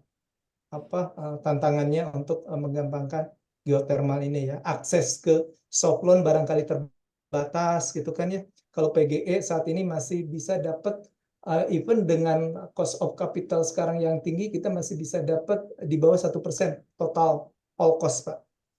Ini ya, maksudnya masih ada berbagai fasilitas. Nah, government drilling itu juga akan bantu juga PGE, Pak, untuk mengurangi resiko gitu ya, apalagi geothermal player yang lain gitu ya. Even bagi PGE juga akan membantu membuat tarifnya nanti akan makin terjangkau gitu, Pak. Jadi kalau misalnya government masuk ya dalam government drilling ya, artinya nanti akan membuat resiko eksplorasi menjadi rendah ya, kita bisa mengembangkan lebih cepat ya, kemudian tarifnya juga bisa lebih terjangkau gitu ya, kurang lebih itu. Jadi kita setuju sekali, Pak, dengan government drilling ya. Walaupun kalau PGE ya tanpa government drilling sekarang kita tetap coba maju Pak, ya, dengan fasilitas yang lainnya. Semakin banyak fasilitas kan akan membuat semakin kondusif gitu. Baik, mungkin cukup ya Mas Rahmat dari Kilura. Apakah ada tambahan atau Ya, cukup? dikit aja supaya singkat dan padat. Mas Rahmat hanya menjawab setuju apa tidak. Gitu. Pertanyaan saya yang nomor 1 tadi belum clear dijawab. Kalau PLN monopolinya dicabut, Anda setuju apa tidak? Kalau dari saya sebagai produsen setuju Pak. Oke, ya udah cukup. Ya, jelas. Intinya itu Pak Sepakat Adi, banget. power billing Pak. Ya, sip. Ya, ya cukup jelas. Oke, terima kasih untuk pertanyaannya Kilura dan Kang Mas Rahmat Adi, untuk power jawabannya. billing Mas Adi. Ya, saya lanjutkan yang di chat room ada satu pertanyaan singkat. Mohon dari Pak Sugeng Riono, mohon informasi seberapa jauh offshore geothermal potensial diidentifikasi. Terima kasih. Mungkin dari Pak Sugeng kalau mau ada tambahan silakan. Offshore geothermal, wih. Ya silakan Kang Rahmat. Itu ya dijawab Mas, monggo. Saya Sambut. sih belum punya pengalaman ya Pak ya, karena gini Pak, saat ini ya, ini panduan kita Pak ya. Kita lihat Umarol Pak, ya. Kita lihat penampakan di atas, kemudian kita lihat juga Kolorae dan seterusnya ya. Jadi sebelum melakukan aktivitas eksplorasi, yang kita lihat adalah manifestasi yang bisa kita dapat, dan biasanya ini ada di vulkanik Pak yang saat ini yang ada di Indonesia ya. Jadi kita fokus ke sana Pak. Karena itu bagi kita itu data yang sangat penting ya sebelum kita melakukan pemboran eksplorasi. Paling tidak kita coba untuk memastikan permeability-nya ada, temperaturnya ada ya dari manifestasi yang ada di permukaan. Saat ini itu sih yang jadi yang jadi panduan utama pada saat mencari eksplorasi. Checklistnya itu Pak. Baik. Oke. Atur nuhun. Terima kasih. Ya, terima kasih untuk pertanyaannya dan jawabannya Kang Rahmat. Saya lanjutkan dari yang raise hand, Mas Ivan Kurnia. Silakan langsung saja pertanyaannya. Baik, terima kasih Mbak Sinta dan Mas Rahmat. Salam kenal, saya Ivan dari TM06. Saat ini tergabung sebagai staf pengajar di TM ITB. Pertanyaannya mungkin ada 3. Pertama, apakah ada mungkin aspirasi dari Mas Rahmat sebagai user lulusan dari berbagai perguruan tinggi terkait apakah ada skill gap antara kualitas lulusan dengan yang dibutuhkan oleh PGE sebagai pelaku utama industri geothermal di Indonesia begitu. Kebetulan memang TM sendiri memang sedang merombak kurikulum baru dan juga kalau melihat trennya di beberapa jurusan teknik perminyakan di dunia itu sedang ada rebranding begitu. Jadi ada yang tidak semata hanya petroleum engineering, tapi ada yang geosystem engineering, geoenergi dan lain sebagainya. Itu pertanyaan pertama.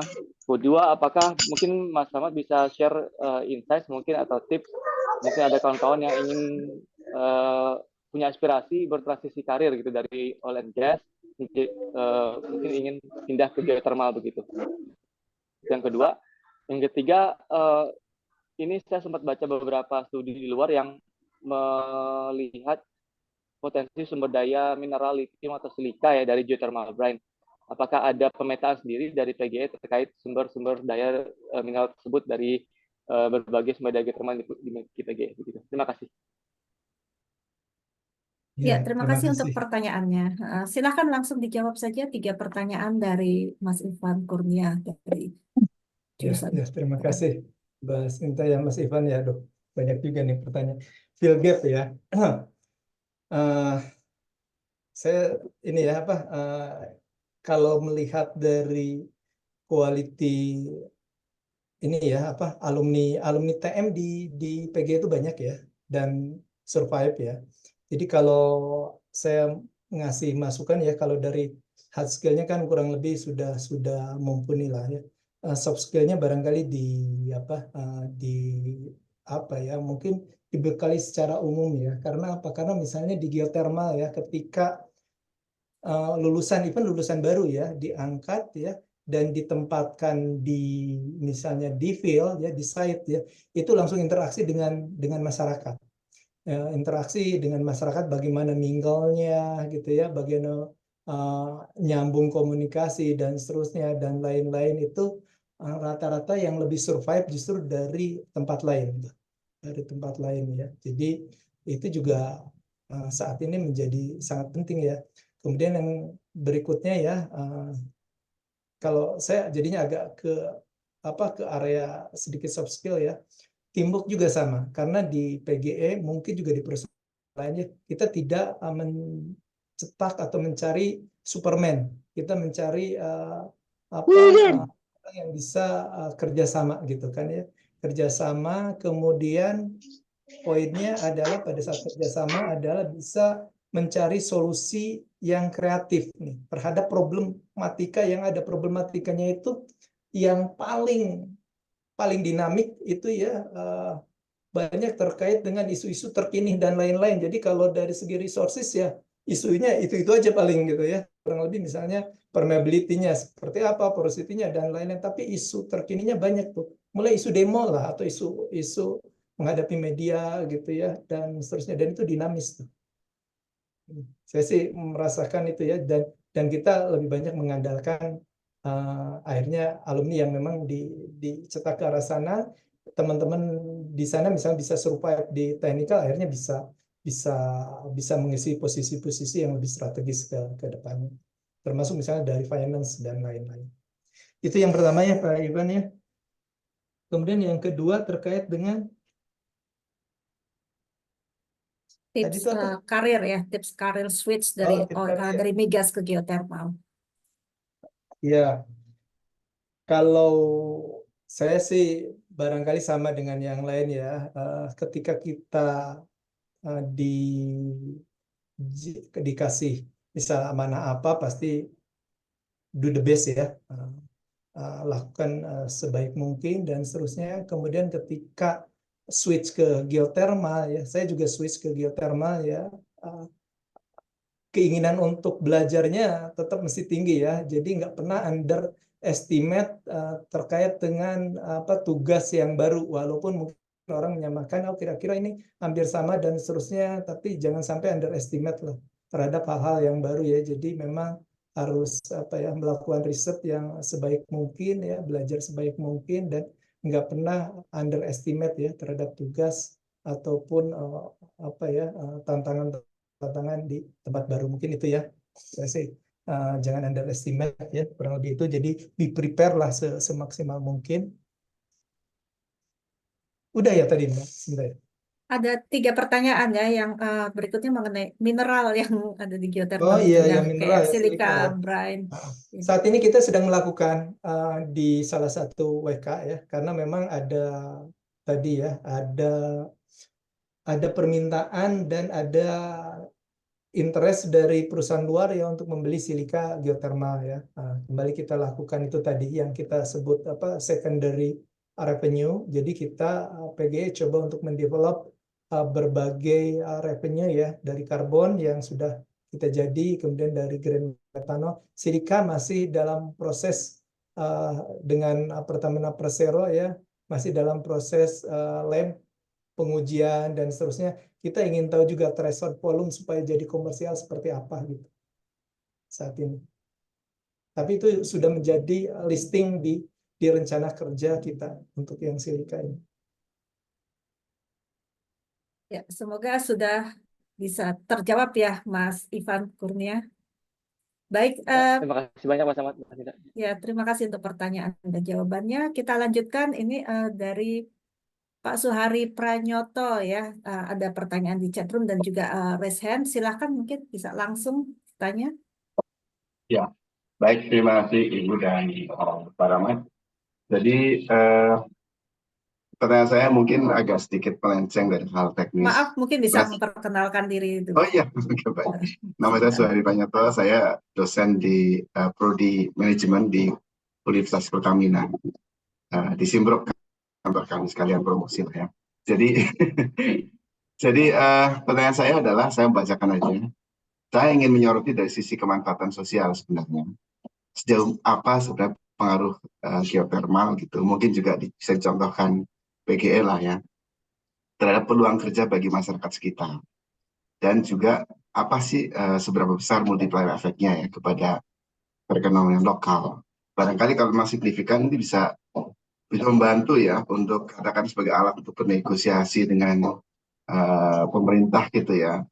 Instead of nunggu-nunggu mencopot apa namanya monopoli PLN, mungkin bisa dapat rate yang lebih bagus kalau misalnya memang kita punya kemampuan sosial yang tinggi gitu. Mungkin seperti itu.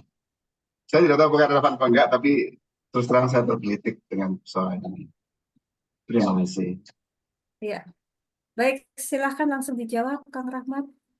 Iya, terima kasih Pak Suhari. Jadi terkait dengan kontribusi kita ke community ya, itu sama ya, menjadi sebuah kewajiban sebenarnya saat ini di PG ya.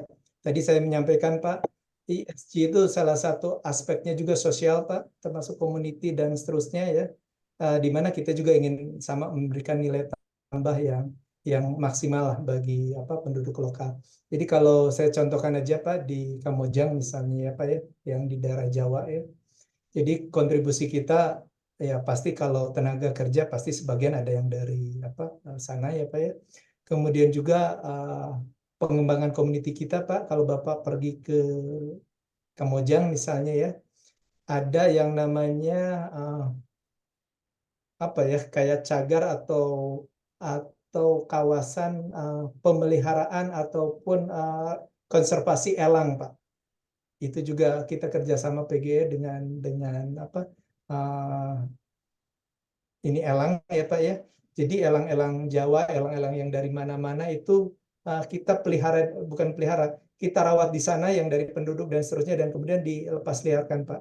Itu ada relatif bukan hanya di ini ya, bukan hanya di Kamojang, di beberapa area yang menjadi habitatnya itu kita lakukan hal-hal tersebut Pak ya. Itu juga dalam rangka tadi salah satunya kalau ini ya, saya nggak tahu, mudah-mudahan juga relevan ya, itu juga salah satu yang membuat PGE mendapatkan 13 proper emas di Kamojang Pak. Jadi kontribusi-kontribusi menjadi aspek penting ya, termasuk community ya.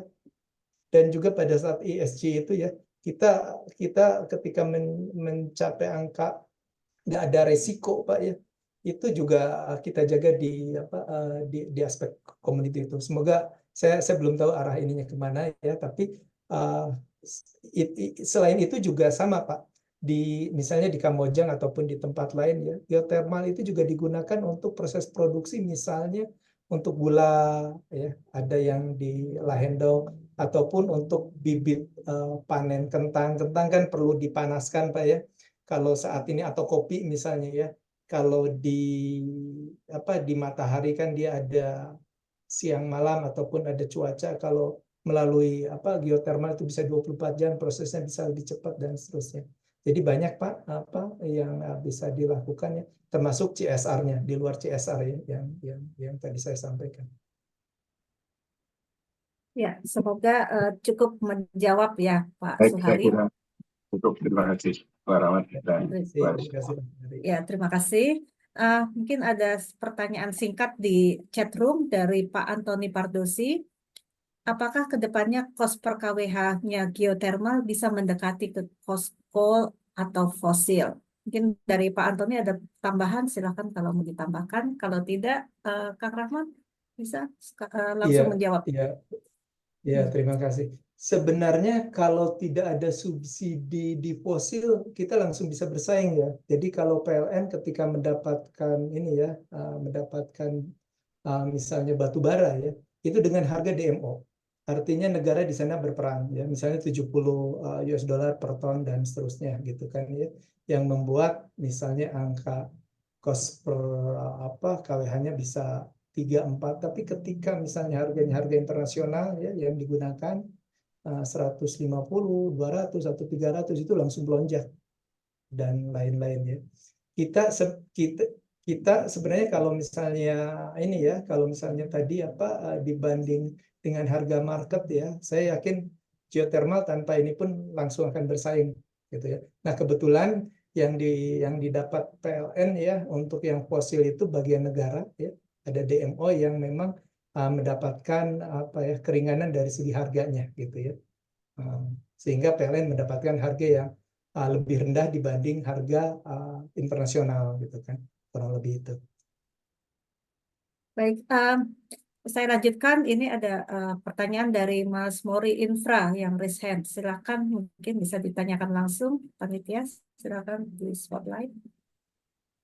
Mas Mori, apakah masih di tempat? Itu nggak tahu tuh rasakan sendiri tuh, padahal saya nggak Oh ya intention. udah, nggak apa-apa. Mungkin dilanjutkan ke Tapi ini Mbak Sinta, Gimana? salam kenal, Mas Rahmat juga. Ya, Iya, Mas Mori, Mas salam kenal. Mori. Mas Tapi Mori dari Saudi. 93 ya kalau nggak salah ya. Betul. Ya, oke. Kita lanjutkan dari Mas Yanto Sianipar, silahkan. Selamat sore Pak Rahmat, apa kabar?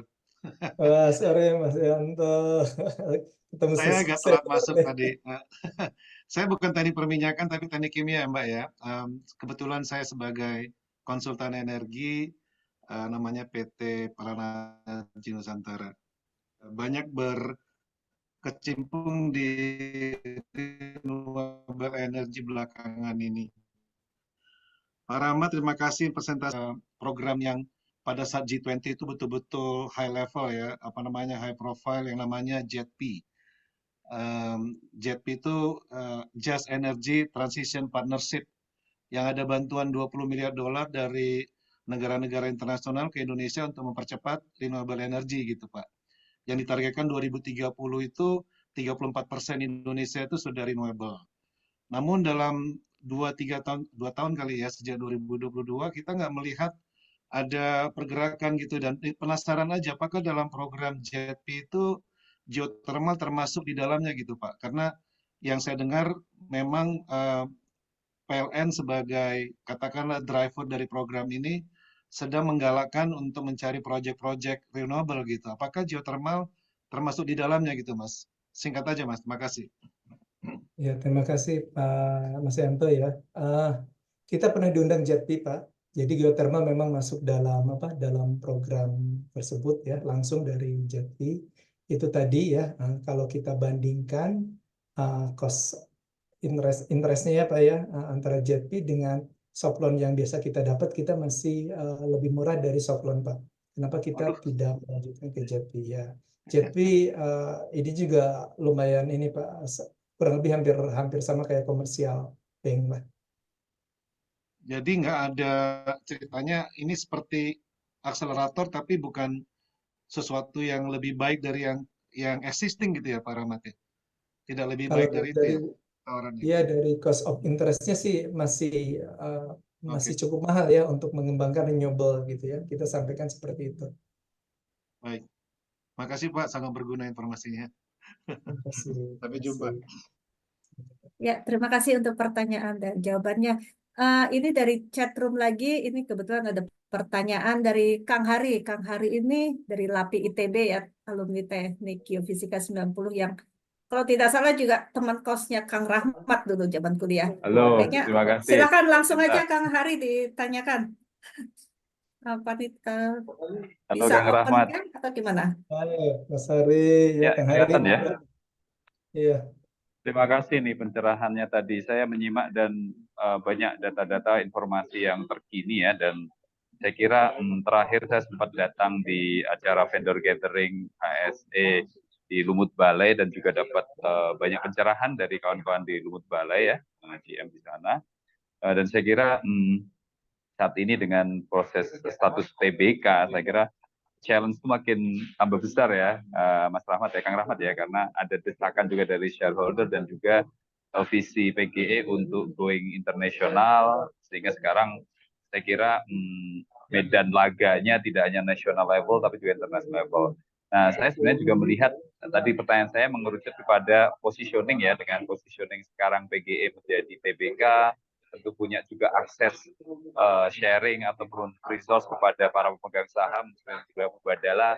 Nah, peran PGE sebagai drivers untuk pengembangan teknologi dan knowledge, inovasi akan seperti apa strateginya? Karena kalau kita berkaca kepada perusahaan-perusahaan lain yang kemudian going internasional, dia kemudian juga punya peluang untuk menjadi gerbong gitu ya, yang membawa para talent dari Indonesia untuk bisa juga berkenalan dan bertarung dengan talent-talent lain internasional, dan juga berkesempatan untuk membuktikan inovasinya di kancah yang lebih menantang gitu ya. Nah, strategi PGE untuk ke sana seperti apa nih? Karena geothermal tadi nomor 2 di dunia sebenarnya punya peran penting untuk bisa juga mendrive, mempush teknologi atau talent-talent Indonesia untuk bisa juga dijadikan rujukan. Gitu. Terima kasih, Kang Rahmat. Baik, langsung saja dijawab. Silakan. Ya, makasih Kang Hari. Ya, ini memang sama Kang Hari ya. Jadi kita punya aspirasi untuk juga menjual servis yang kita lakukan ya. Yang saat ini sudah, tadi saya nggak sharing ya, karena memang baru mulai tahun 2024 ini, termasuk kita jualan servis lab yang ada di Kamojang, untuk masih posisinya ada di Indonesia untuk yang lain. Ini penting dilakukan sebenarnya, tujuannya untuk meleverage posisi PGE tadi ya, bahwa ketika kita datang, kita bukan hanya positioning, kita punya sufficient cash ya, yang bisa langsung right away melakukan berbagai aktivitas di negara target ya, tapi juga kita punya capability teknis ya, yang diakui juga di Indonesia ya, termasuk misalnya tadi service-service yang juga digunakan oleh misalnya Star Energy lah atau yang lain gitu ya, termasuk fasilitas yang ada di geothermal ini. Nah, kedepannya tentunya kita sama ingin ekspor sumber daya kita ya ke kawasan itu yang menjadi competitive advantage. Kita coba sampaikan, kita punya akses financing. Satu shareholder kita kan ada di Uni Emirat Arab, dia yang punya akses untuk ke Islamic Financing Bank ya. Kemudian kita juga punya akses ke soft loan yang multinasional. Itu poin penting bagi geothermal ya. Ke depan juga ingin dilengkapi dengan skill tadi ya, skill services baik lab maupun orang-orangnya. Itu tujuan nanti ke depan. Oke, thank you, Kang. Ya, makasih. Thank you. Ya, terima kasih untuk pertanyaannya Kang Hari dan jawabannya Kang Rahmat. Ini waktunya udah agak mepet ya, tapi pasti ada satu pertanyaan dari chatroom dan 2 orang yang resen. Mungkin saya persilahkan Pak Budi Santoso ya dari IAGI untuk pertanyaannya, mungkin bisa open cam dan langsung bertanya. Silakan Pak Budi Santoso.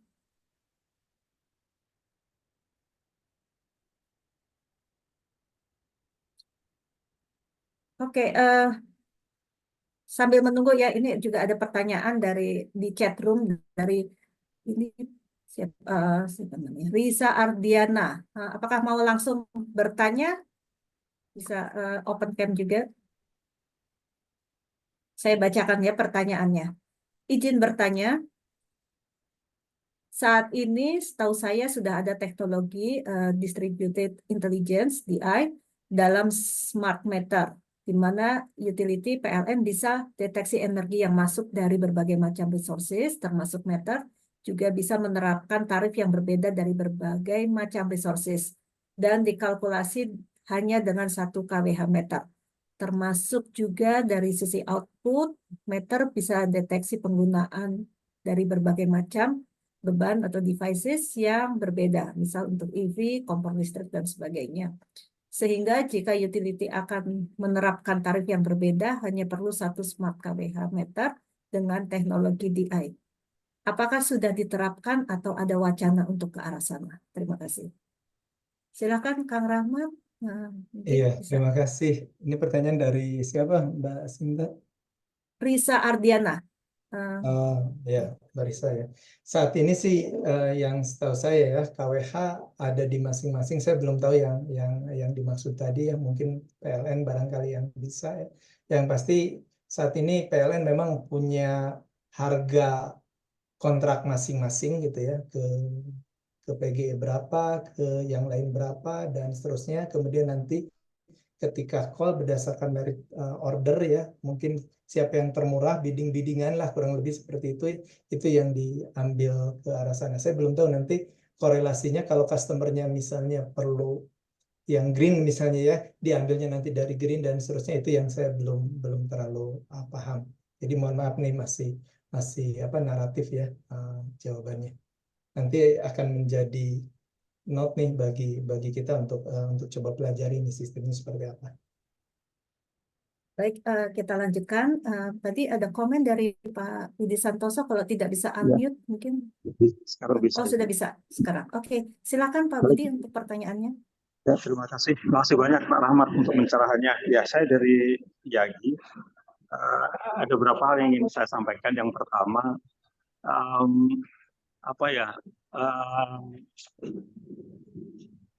hal yang paling dekat atau ilmu yang paling dekat dengan geothermal itu kalau dalam pandangan kami itu di economic geology yang kita bicara tentang alterasi dalam mineralisasi untuk hipogen gitu ya. Kemarin ada beberapa diskusi dengan Bu Nini, kita bisa berkolaborasi dengan rekan-rekan yang mendalami geothermal dengan rekan-rekan yang mendalami sistem alterasi dan mineralisasi, karena alterasi dan mineralisasi hipogen adalah hasil atau fosil dari sebuah proses geothermal pada masa lampau dulu. Tapi hal yang ingin saya tanyakan ini sebenarnya kepada Pak Rahmat adalah bagaimana apa yang diharapkan dari PGE dari asosiasi profesi seperti YAGI. Kan terus terang untuk geothermal tidak banyak rekan-rekan yang sudah berhimpun dan mendiskusikan hal-hal yang strategis, hal-hal yang bisa dikontribusikan untuk mengurai keruwetan sih tidak, tapi dalam tanda kutip kemandekan industri geothermal di Indonesia dia. Jadi kita ingin tahu dari salah satu stakeholder kita dalam hal ini industri begitu, apa kira-kira kontribusi besar yang kami bisa kontribusikan begitu untuk sektor atau bidang geothermal ini Pak Rahmat. Terima kasih. Oke, mungkin langsung saja dijawab Kang Rahmat. Ya, terima kasih Mbak Sinta. Tadi Pak Budi kalau bisa mengurai yang komersial, ya, ISUS itu akan bantu banget Pak terkait dengan pengembangan geothermal, karena menurut saya salah satu bottlenecking yang serius adalah di komersial itu Pak Budi. Ya, salah satunya tarif ya. Kemudian kalau aspirasi kita ke tadi ya ke asosiasi ya, selain yang teknikal ya, harapan ke depan teknikalnya kokoh, tapi juga punya kelengkapan nanti di soft skill ya, karena isu sosial kalau di geothermal juga cukup erat Pak, isu sosial, isu terkait dengan perizinan dan seterusnya gitu ya. Jadi ada aspirasi terkait dengan karyawan nanti yang akan dihasilkan ya, yang perlu dipersiapkan untuk industri, dan kalau industrinya sendiri yang utama tadi ya komersial. Kemudian salah satu dukungan kalau misalnya bisa mendorong government drilling juga mungkin juga itu salah satu way out ya, agar tadi komersialnya menjadi terjangkau dan resikonya juga menjadi minimalis ya Pak Budi ya, misalnya government drilling ataupun fiscal insentif yang lainnya. Ya, semoga sudah menjawab ya. Ini sebenarnya masih ada 2 pertanyaan, tapi saya mohon maaf sekali tanpa mengurangi rasa hormat. Ini kita ada keterbatasan waktu karena sebentar lagi sudah waktunya buka puasa dan masih ada agenda lain. Mungkin nanti bisa kita follow up secara offline ya. Terima kasih banyak Kang Rahmat untuk diskusinya. Ini sangat menarik sekali mengenai geothermal juga. Pertanyaan-pertanyaannya sangat menantang sekali ya. Kita sangat tertarik dengan topik-topik geothermal ini. Baik, sebelum ditutup kita akan memberikan memento untuk pembicara Kang Rahmat. Dari panitia mungkin Mas Wilson, silakan untuk memberikan mementonya secara online. Ya. Silakan Mas Wilson. Ya, makasih Mbak Sinta, makasih juga Mas Rahmat. Ini sangat luar biasa kita sore-sore menuju buka puasa bisa dapat ilmu dan pencerahan yang sangat banyak ya tentang geothermal ini. Terima kasih sekali dan sebagai apresiasi kami persembahkan Certificate of Appreciation ini secara online, tapi nanti akan kami kirimkan juga yang originalnya. Terima kasih sekali lagi Mas Rahmat Hidayat atas waktunya dan knowledge yang bisa kita dapatkan juga semua peserta di sini. Terima kasih Mas Rahmat. Terima kasih kembali Pak Wilson atas undangannya.